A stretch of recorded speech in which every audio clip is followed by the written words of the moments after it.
1916년 12월 17일 러시아 상트페테르부르크. 자칭 신비주의자 겸 니콜라이 2세의 절친한 친구 그리고리 라스푸틴이 심각한 총상을 입게 된다. 암살자는 라스푸틴의 왕실 지배력이 지나치게 강화되는 것을 두려워했다. 지난 1세기 동안 라스푸틴 암살의 진실에 아무도 이의를 제기하지 않았지만 최근 그의 죽음을 원했던 다른 세력이 있었다는 비밀 문서가 발견됐다. 그렇다면 그날 밤 현장엔 누가 있었던 것일까? What we now know about the plot effectively changes the perspective that's been given to us for the last 100 years. 공식 검시 사진을 재검토하고 최신 탄도학 지식을 동원해 방아쇠를 당긴 범인을 추적한다. 지금부터 라스푸틴의 미스터리 파일이 공개된다.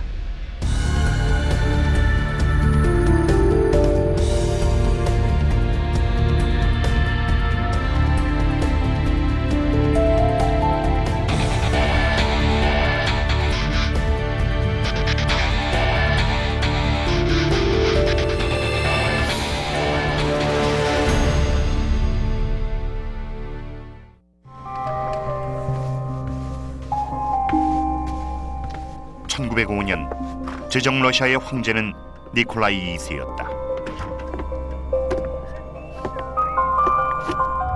로마노프 왕조는 300년 동안 러시아를 지배했고 국토는 동쪽으론 중국, 서쪽으론 독일까지 뻗어 있었다. 수도 상트페테르부르크의 겨울 궁전이 권력의 중심지였다.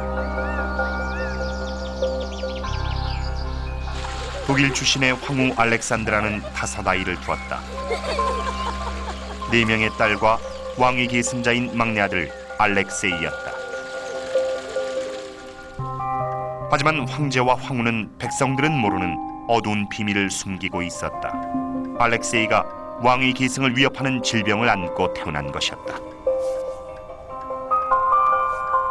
혈우병은 피가 응고되지 않는 유전병이다. 100년 전엔 치료가 불가능해 잘못 넘어지기만 해도 목숨이 위태로웠다. 역사학자이자 저술가 헬런 라파포트가 황실의 고민을 설명한다. He was a little boy. He wanted to be like ordinary little boys. He wanted to run around and play, and he was very closely watched. But even so, there were occasional times when he banged himself. And the next thing is, this poor child is in excruciating pain. 로마노프 왕가는 후계에 대한 국민의 믿음을 지키기 위해 알렉세이의 지병을 철저히 숨겼다. 알렉산드라 황후는 정교회로 개종했고 깊은 신앙심을 키우며 기도했지만 아들의 병을 고칠 수는 없었다. The obsession with producing a son and heir was so consuming that it was, in a way, quite understandable that she should be equally obsessed in keeping him alive and would turn to a man like Rasputin. 1905년 11월 1일 남모르는 고통에 빠져있던 황실에 그리고리 라스푸틴이 등장한다. 시베리아에서 농민 계급으로 태어난 신비의 치유사였다. 역사학자 샬롯트 지프바트는 러시아 황실 연구의 권위자다. Around the end of the 19th, beginning of the 20th century, there was a huge appetite in St. Petersburg for spiritual experience and spiritual stories. And it's this void that he steps into. 라스푸틴은 신앙으로 병을 치유하는 신통력을 내세워 러시아 상류 사회에 파란을 일으켰던 인물이었다. 브라이언 모나헤는 러시아 역사 전문가다. He arrives in St. Petersburg like some great medieval rocket from the past. He would go to these salons where they would all be drinking tea and it would all be very respectable seeming.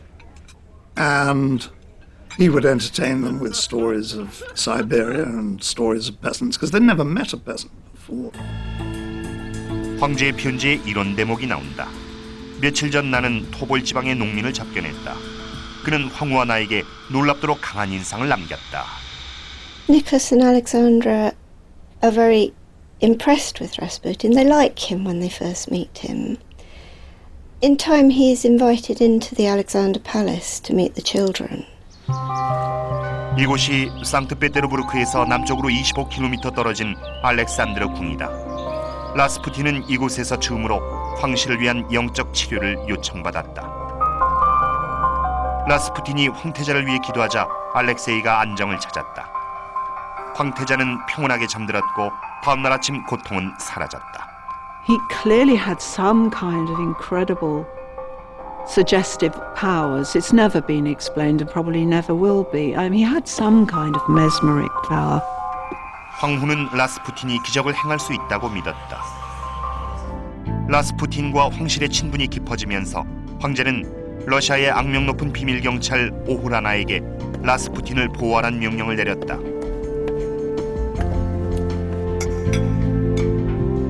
오홀라나의 감시 속에서 라스푸틴은 다양한 계층의 방문객을 맞았다. 성직자, 귀족, 군인, 장교 등이 이젠 유명해진 시베리아 농민의 이야기를 들으러 찾아왔다. 하지만 가장 자주 들르는 방문객들은 여성이었다. 라스푸틴이 추종자에게 둘러싸인 사진 속 장면이 계속 재현됐다. 그의 집에서 무슨 일이 벌어지는지 온 러시아가 궁금해했다. Wherever there was an opportunity, he would take it. On trains, during tea parties, you name it. If there was a possibility, he was there. He is, as it were, a bit of rough for a certain type of Russian lady. 라스푸틴의 방탕한 생활에 대한 추론은 국가적인 스캔들로 발전했다. 황후가 외도를 저지른다는 소문이었다. It was very widely believed throughout Russia. And it did her reputation enormous harm. It was dragging the imperial name into disrepute. 두 사람의 밀회를 그린 저속한 그림이 널리 퍼져나갔다. Yes, last but not with the Tsarina. There was no question she was his meal ticket. With her, he was at his holiest, his most moral. 추문이 난무하는 와중에 촬영한 가족 사진은 라스푸틴에 대한 황실의 신뢰를 보여준다. The fact was, this man could help their son. Nicholas actually said at one point, I'd rather have 10 Rasputins than one of Alexandra's screaming fits. 하지만 의심 많은 귀족들에게 라스푸틴은 추면술로 왕가를 사로잡은 인물이었다. 그의 황실 영향력을 놓고 의회에선 공개적으로 논쟁이 벌어지기도 했다. 1914년 유럽의 전쟁이 발발한다. 러시아는 프랑스, 영국과 연합해 막강한 군사력을 앞세운 독일의 야만적 침략에 맞섰다. Initial military successes were followed rapidly by absolute disasters, by a breakdown of morale. 1915년 10월 말 전쟁은 러시아에 큰 짐을 안겼다. 거의 150만 명에 달하는 사상자가 나온 것이다. 평화를 신봉한 라스푸틴은 알려진 바에 따르면 황제에게 군대를 퇴각시키고 독일과 평화협정을 맺으라고 설득했다. 라스푸틴의 황실 내 영향력이 영국 정보부의 관심을 끈 것은 바로 이 시기였다. 상트페테르부르크 중심가의 아스토리아 호텔을 거점으로 활동하던 영국 정보부는 동맹국 러시아의 안정도를 가늠하는 데 점차 총력을 쏟았다.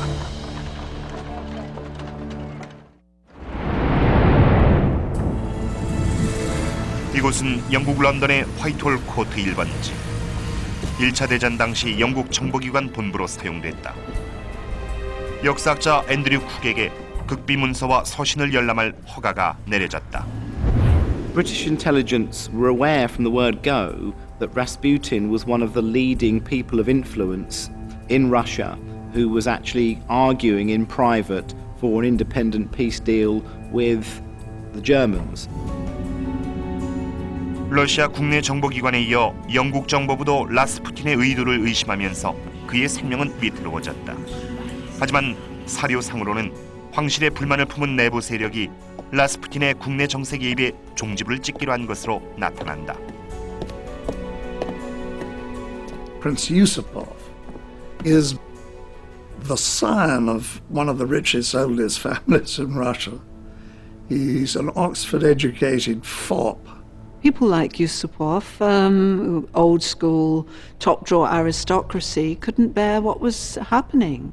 Felix Yusupov certainly saw Rasputin as an obstacle to Russia's recovery in the war. It was really that crucial to him that Rasputin be physically removed from the equation. 1916년 12월 16일 유스포프는 상트페테르부르크 모이카우나의 강변에 위치한 자신의 궁전에서 열리는 파티로 라스푸틴을 유인했다. 유스포프의 증언에 따르면 라스푸틴은 그의 호의에 감사했다. 하지만 그때 위층에선 일단의 남자들이 대기하고 있었다. 그중엔 유명한 정치가 블라디미르 프리슈케비치와 황족인 디미트리 파블로비치가 있었다. 파티에 초대된 신원 미상의 남자 2명도 그 자리에 동참했다. 은밀히 라스푸틴 암살을 계획한 사람들이었다. 새벽 3시경 유스포프가 계획을 결행했다.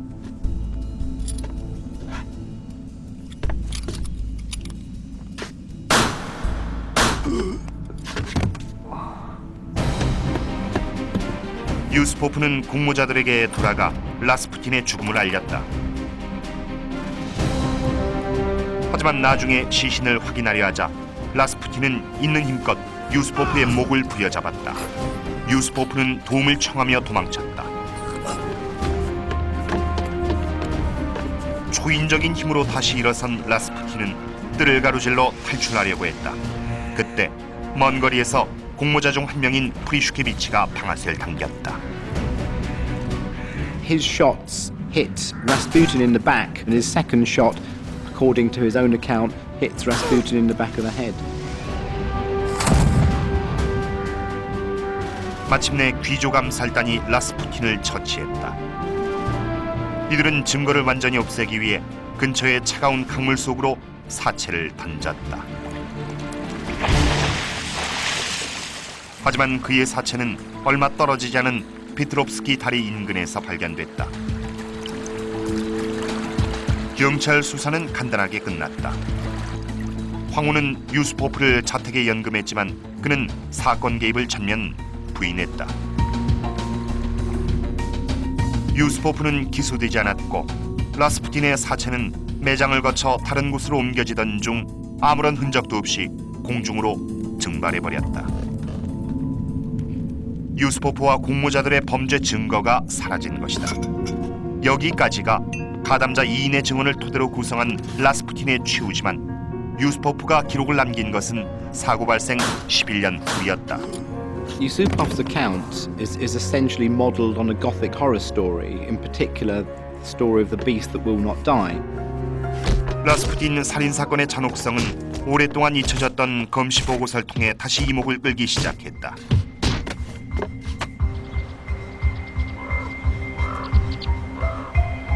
러시아 기록보관소 깊숙한 곳에 살인 직후에 촬영한 귀중한 사진 자료가 보관돼 있었다. 당시엔 공개가 안 된 이 자료에 80년 동안 묻혀있던 사건 현장의 진실이 담겨 있다. 정원에 쌓인 누운 위로 혈흔이 선명하다. 강에서 건져낸 직후에 찍은 라스푸틴의 얼어붙은 사체와 부검 과정이 담긴 자세한 사진도 있다.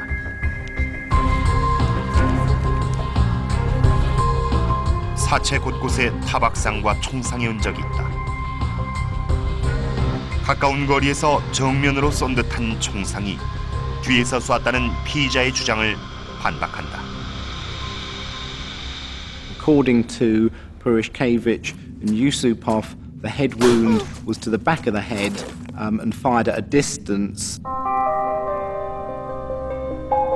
권위 있는 법의학자 데릭 파운더 교수가 기록 보관소를 방문해 1917년 부검 당시의 사진 자료를 분석했다. When I first saw the Rasputin photographs, I was really surprised that they existed. There's a shot to the center of Rasputin's forehead, and this is a typical coup de grace shot. In other words, the final shot to finish someone off.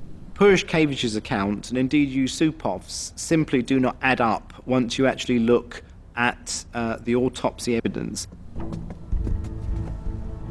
파운더 교수는 가까운 거리에서 벌어진 총격이란 주장을 입증하기 위해 증거를 재조사하기로 결정했다.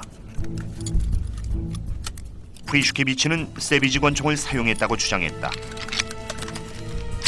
이 총은 범인이 사용한 세비지 권총과 같은 속도로 32구경 총탄을 발사한다.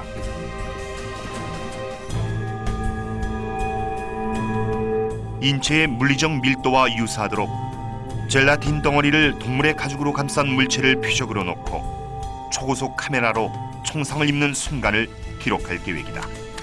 We can tell the distance of shot by the presence of the soot and propellant. 근거리에서 총을 발사하면 원형의 관통상이 남는다. And if we look at the bullet hole, no soot and propellant residue, and just a small thin black bullet wipe at the very margin of the wound. 파운더 교수는 라스푸틴의 검시 사진을 보고 원거리 사격이 아니란 결론을 내렸다. It shows clearly that the fatal shot was actually fired from the front, was fired at point blank range. Effectively, the assassin would have placed the gun directly between Rasputin's eyes and pulled the trigger. 하지만 사진의 내용은 실험과 결정적인 차이가 있었다. When we examine the forehead wound, we see that it's a larger wound than would be expected. It's about half an inch in diameter. 파운더 교수는 프리슈케비치가 소지했다는 32구경 권총에 의한 총상보다 사진 속의 상처가 더 크다는 사실을 발견했다.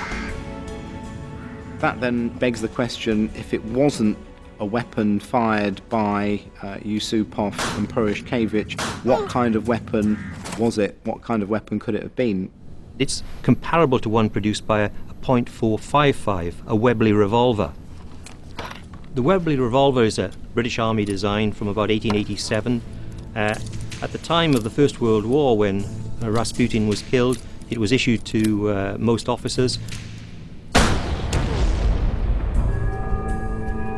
영국산 웨블리는 순납으로 만든 보다 대구경의 무자켓 총탄을 쓴다.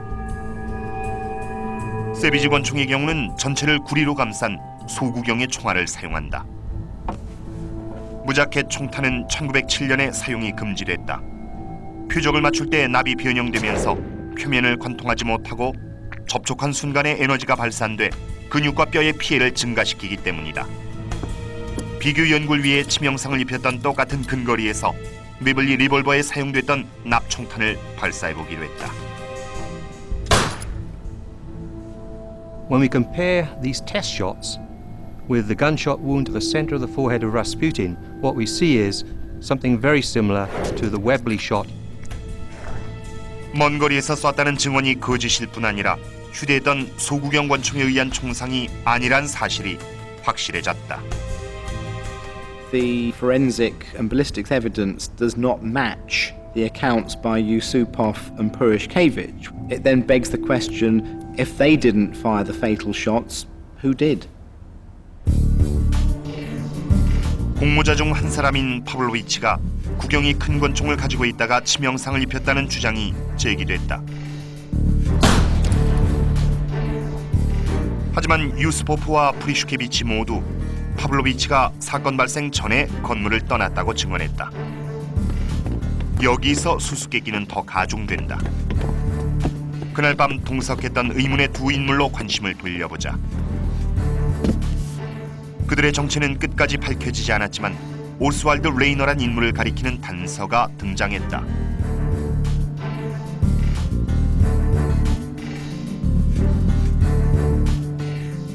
유스포프는 7년 전 옥스퍼드 유학 시절에 레이너를 만났다. Rayner, in later life, actually confessed to his family that he had been present at the murder. 레이너가 비밀 작전에 개입했다는 증거는 러시아 주재 영국 정보부 책임자와 레이너의 측근이 라스푸틴의 사체가 인양된 직후에 주고받은 서신에서도 포착됐다. 여기엔 일이 계획대로 진행되지 않았지만 목표는 완수했다라는 문구가 등장한다. 또한 라스푸틴의 암호명인 다크포스가 사망했다는 표현과 함께 비록 사건 개입을 의심하는 몇 가지 불편한 질문을 받았지만 모두 잘 전달됐다. 레이너가 마무리한다 라는 문구도 있다. 그러나 피의자 중 한 명은 의문의 두 남자가 러시아 군인이라고 증언했다. We know that certainly a number of people on the British intelligence mission were actually wearing and actually had issued to them Russian overcoats and Russian uniforms. 영국 요원들은 러시아 군복 차림으로 자주 활동했다. To me, evidence points very strongly to the fact that there were at least 2 British officers present that evening. 이 주장을 토대로 1916년 12월에 발생한 결정적 사건을 재구성해 보았다. 새벽 3시, 유스포프의 궁에서 라스푸틴이 총에 맞았다.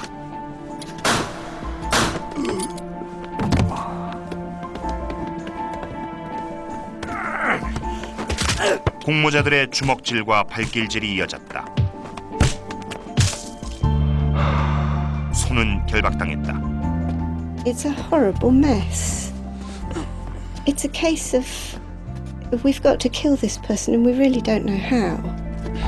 그들은 라스푸틴을 내려놓았고 역사학자 앤드류 쿡의 사건 추정이 맞다면 영국 정보요원 오스왈드 레이너가 그를 내려다봤다.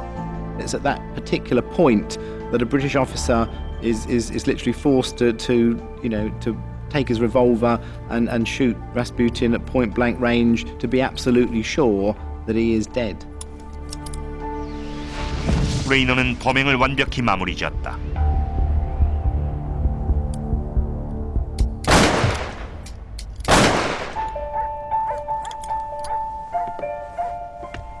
The plot was motivated purely, I believe, by the fact that he was centrally involved in the initiative to pull Russia out of the war.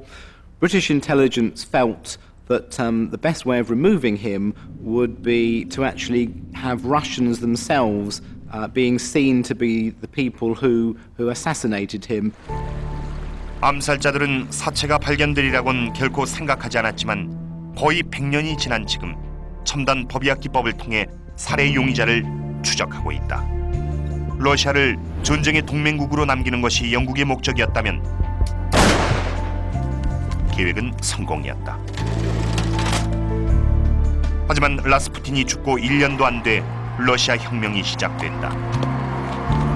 라스푸틴의 후견인이던 니콜라이 2세와 황실 가족은 볼셰비키 공산당이 정권을 잡으며 처참하게 처형됐다. 이로써 소련이란 거대한 국가가 출범하게 됐으며 시베리아 출신의 신비주의자 라스푸틴에 의해 약해질 대로 약해진 로마노프 왕조도 종말을 맞게 됐다.